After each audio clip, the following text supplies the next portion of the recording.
Welcome dear viewers. आज हमारे साथ डेविड सर हैं और सबसे पहले सवाल हम डेविड सर से ही पूछेंगे कि पहले तो हम इनका इंट्रोडक्शन छोटा सा ये दे दें कि डेविड सर के आज ब्लड और एसडीपी का डोनेशन मिला के 357 टाइम्स इन्हीं ने डोनेट किया हुआ है, ब्लड प्लस एसडीपी। तो सबसे बड़ा जो एक फैक्टर जो हम लोग सोचते हैं कि एक अच्छी जॉब होना चाहिए, एक अच्छा घर होना चाहिए, फैमिली के साथ अच्छा टाइम स्पेंड होना चाहिए, ये सारी चीज़ें डेविड सर के पास हैं। बाय द गॉड ग्रेस इनके पास सारी चीज़ें हैं।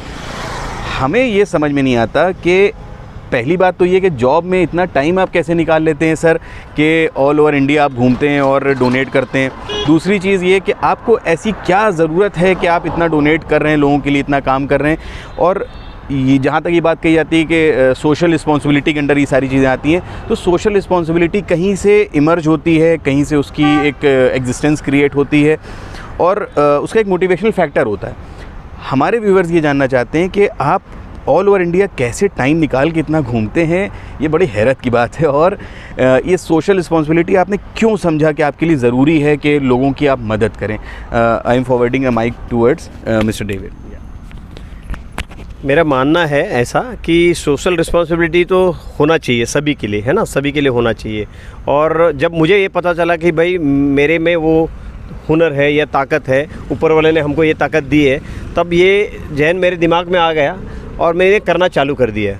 अभी आप ये बता पूछ रहे हैं मुझे कि भाई इतनी अच्छी जॉब होने के बावजूद आप ये समय कैसे निकाल रहे हैं, तो उसके लिए मैं एक ही कहूँगा सर, समय तो सभी के पास होता है। जैसे कि 8 घंटा 10 घंटा कोई ड्यूटी करता है, तो बचे हुए आवर्स को कैसे मैनेज करें, तो ये हमने करना सीख लिया।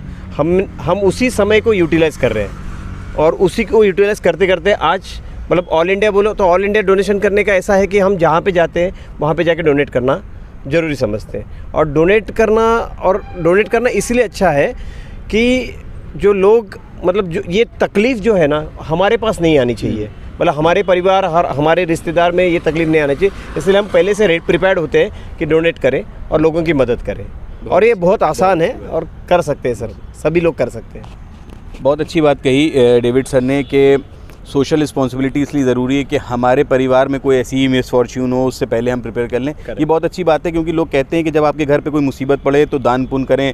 दान पुण्य करने से आपको एक सुख मिलेगा, एक समृद्धि मिलेगी और आपका अगर कोई मरीज़ है तो वो जल्दी उसको फ़ायदा होगा।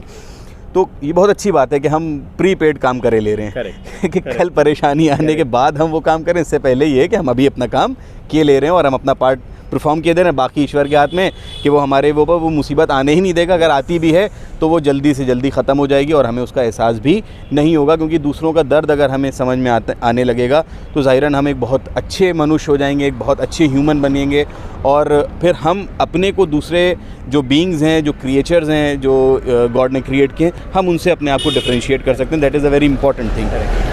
दूसरी बात सर हम आपसे ही पूछना चाहते हैं, बहुत ही इंपॉर्टेंट चीज़ कि आज आप कैंसर वाइफ की तरफ से ब्लड डोनेट एसडीपी डोनेट करने जा रहे हैं पेशेंट को। आप उनको जानते भी नहीं हैं और आप गोरखपुर से टूवर्ड्स लखनऊ आए। इतना ट्रैवल करना और जैसे कि अभी आपने बताया कि वंस इन अ वीक आप कहीं ना कहीं डोनेशन करते हैं, तो सबसे बड़ी बात जो हमें एज अ ले मैन हमको पता है कि हमारा हीमोग्लोबिन 12.5 से ऊपर होना चाहिए ब्लड डोनेशन के लिए, वेट हमारा मैनेज होना चाहिए एंड प्लेटलेट काउंट हमारी अच्छी होना चाहिए। सर हम इस वीडियो के माध्यम से अपने दर्शकों को मोटिवेट करना चाहते हैं कि वो ब्लड डोनेशन करें, ब्लड डोनेशन के लिए आगे आएँ। लेकिन बहुत बड़ा फैक्टर ये है कि बहुत सारे डोनर्स ऐसे हैं जिनका वेट कम होता है, हीमोग्लोबिन की प्रॉब्लम आती है या प्लेटलेट काउंट्स की कमी रहती है। कैसे आप इन सब चीज़ों को इतने जल्दी ब्लड डोनेशन करने के बाद भी उन चीज़ों को कैसे, अपने वाइटल्स को कैसे मेंटेन करते हैं? क्या डाइट है, आपकी एज क्या है? ये थोड़ा सा एक पर्सनल सवाल हम लोग आपसे जानना चाहते हैं। ठीक है, ये काफ़ी सारा रिसर्च हमने किया था इस पर। हमारा भी कभी कभी हेमोग्लोबिन कम हो जाता था, हमारा भी वेट मतलब कम होता था, पर हमने इस पर रिसर्च किया। तो रिसर्च करने के बाद हमको एक पता चला कि मेंटली आदमी अगर प्रिपेयर हो किसी भी चीज़ के लिए, वो अचीव कर लेता है।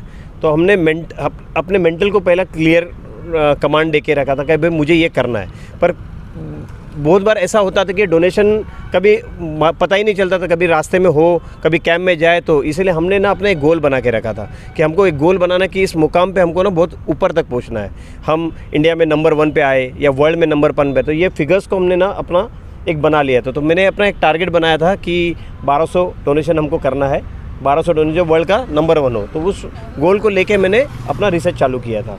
तो हेमोग्लोबिन बढ़ाने के लिए बहुत सारी चीज़ें मैं सेवन करता हूँ। फॉर एग्जांपल जैसे कि बीटरूट है, फिर अनार है, पोमोग्रेनेट है, फिर और भी चीज़ें हैं जैसे खजूर है, चीकू है, ऐसे बहुत सारी चीज़ें हैं जिसमें फोलिक एसिड होता है, जिससे हेमोग्लोबिन का काउंट बढ़ता है। अभी प्लेटलेट डोनेशन देते समय 25-30 ml निकलते हैं, वो 25-30 ml अचीव मतलब रिकवर करने के लिए 15 दिन लगता है। तो 15 दिन की जगह हम उसको 3 दिन 4 दिन में अचीव कर सकते हैं, जब आप इस सब चीज़ों की सेवन कर सकते हो। और आपको स्ट्रांग होना है तो आपको रेगुलरली एक्सरसाइज भी करना पड़े। मैं सुबह 4 बजे उठ के 5 बजे जिम जाता हूँ, 1.5 घंटा डेली एक्सरसाइज करता हूँ। तो उसका एक रीज़न है फिटनेस का। तो आज मेरी जो उम्र है आज मतलब 50 के करीब है, 49 आज हूँ, अगले साल में 50 में चला जाऊँगा। और ये राज है मेरा, एक्सरसाइज और प्रॉपर डाइट। ये बहुत बड़ा एक मोटिवेशनल फैक्टर है हमारे व्यूअर्स के लिए और उन तमाम लोगों के लिए जो ब्लड डोनेशन के लिए आगे आना चाहते हैं कि अराउंड 49 एज है और हम दुआ करते हैं कि भगवान इनको बहुत लंबी उम्र दे, सेहतमंद उम्र दे। और ये आप लोगों के लिए एक मोटिवेशनल फैक्टर है कि at the age of 49 he is donating, so why not you all. और अगर वो अपना हीमोग्लोबिन इम्प्रूव कर सकते हैं तो why not you. If he is donating platelets then why not you. So आपको अपनी सेहत पे अपने लिए ही ध्यान देना होगा। ये नहीं मैं कहता हूँ कि ब्लड डोनेशन के लिए अपनी सेहत पे ध्यान दीजिए, अपनी सेहत को अपना गोल बनाएं। आप कोशिश करें कि आपको खुद स्वस्थ रहना है, क्योंकि जब आप स्वस्थ रहेंगे तो बहुत सारे फैक्टर्स हैं, क्योंकि सेहत एक ऐसी दौलत है जो जब चली जाती है तभी पता चलता है कि सेहत कितनी इंपॉर्टेंट चीज़ थी। तो आपको अपनी सेहत पे वर्क करना है, आज ही अपने बॉडी वाइटल्स पे ध्यान दीजिए, एक्सरसाइज कीजिए, एक फुल फ्लेज्ड हेल्दी लाइफ जिए, कोशिश करें। अगर आप किसी और का साथ नहीं देते हैं तो मैं आपसे इंसिस्ट नहीं कर सकता, we can only motivate them कि दूसरों के काम आइए, समाज की सेवा करें। लेकिन अगर नहीं भी करना है तो तुम अपना तो ध्यान दो, तुम अपनी सेहत पे ध्यान दो। और जो सर ने बताया ये चीज़ें बहुत ही शॉर्ट में बात की गई। बाकी डिटेल्स के लिए आप अपने कंसर्न डॉक्टर से, फैमिली डॉक्टर से बात करें, जिनको भी आप मोतबर समझते हैं आप डॉक्टर से कंसल्ट करें और इन सारी चीज़ों पे ध्यान दें ताकि आप एक हेल्दी और स्वस्थ लाइफ जी सकें। और ये ध्यान रखिएगा, अगर एक गंदे समाज में आप रहते हैं तो आप भी गंदे हैं, अगर एक बीमार समाज का हिस्सा हैं तो आप भी बीमार हो जाएंगे। इसलिए अगर आपको स्वस्थ रहना है तो समाज को भी आपको स्वस्थ रखना होगा। खुद स्वस्थ हों, समाज को सुधारें, और बस यही एक मैसेज है और लोगों के काम आए। थैंक यू, बहुत बहुत शुक्रिया सर आपका। Thank you.